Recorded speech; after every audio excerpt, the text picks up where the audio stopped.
নমস্কার বন্ধুরা, আমি আবহবিকার ক্ষয়ভবনের উপর আর কয়েকটি কোশ্চেন নিয়ে এসেছি। কাস্টভূমির যে অঞ্চলে আবহবিকার ফলে ঘটে সেটা হচ্ছে তোমার অ্যান্সারটা হবে অঙ্গার্য জোন।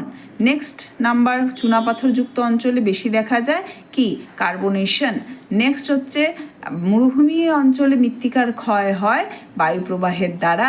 তারপর যান্ত্রিক আবহবিকার ফলে শিলায় ঘটে কি পরিবর্তন, ভৌত পরিবর্তন, রাসায়নিক পরিবর্তন নাকি এটা ভৌত পরিবর্তন অবশ্যই হবে।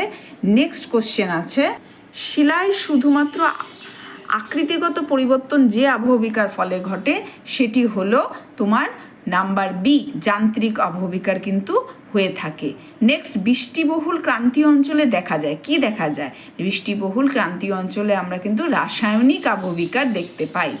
বিষম সত্ত্ব শিলার যে ধরনের আবহবিকার দেখা যায়, এখানে কিন্তু বিষম সত্ত্ব যদি হয় তাহলে ক্ষুদ্র কণা বিসরণ হবে, এখানে বিচরণী ভ্রমণ, বোল্ডার ভাঙন কিন্তু এগুলো হবে না। স্বল্পমোচন প্রক্রিয়াটি কোন ইয়েতে হয়, স্বল্পমোচন প্রক্রিয়াটি গ্রানাইট শিলায় কিন্তু আমরা দেখতে পাই। নেক্সট কোশ্চেন কি আছে, যান্ত্রিক আবহবিকার অন্যতম মাধ্যম কি, উষ্ণতা। উষ্ণতার কারণে কি হয় যে সেই দিনের বেলা তাপে ফলে শিলা প্রসারিত হয়, রাতের বেলা সংকোচিত, এর ফলে কিন্তু যান্ত্রিক আবহবিকারটা বেশি হয়। নেক্সট কোশ্চেন কি আছে, শিলা শুধুমাত্র আকৃতিগত পরিবর্তন ফলে যে আবহবিকার ঘটে সেটি হলো শিলার শুধুমাত্র আকৃতিগত পরিবর্তন। অল্প আগের কোশ্চেনের অ্যান্সারটাই যে আমি বললাম যে শিলার কি হয়, আয়তনে বৃদ্ধি পায় আবার হ্রাস পায়, এটা কি, এটার জন্য যান্ত্রিক আবহবিকারই কিন্তু হয়ে থাকে।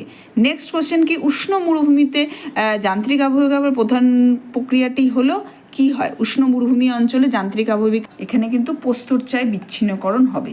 নেক্সট কোশ্চেনটা কি, মৃত্তিকা ক্ষয়ের একটি মনুষ্য সৃষ্ট কারণ, মৃত্তিকা ক্ষয়ের মনুষ্য সৃষ্টির কারণটা কি, কোনটা হবে বলো তো, জলপ্রবাহ হবে না কৃষিকার্য, শিকড় বৃদ্ধি বা মাটিতে গর্ত সৃষ্টি, অবশ্যই কৃষিকার্য হবে।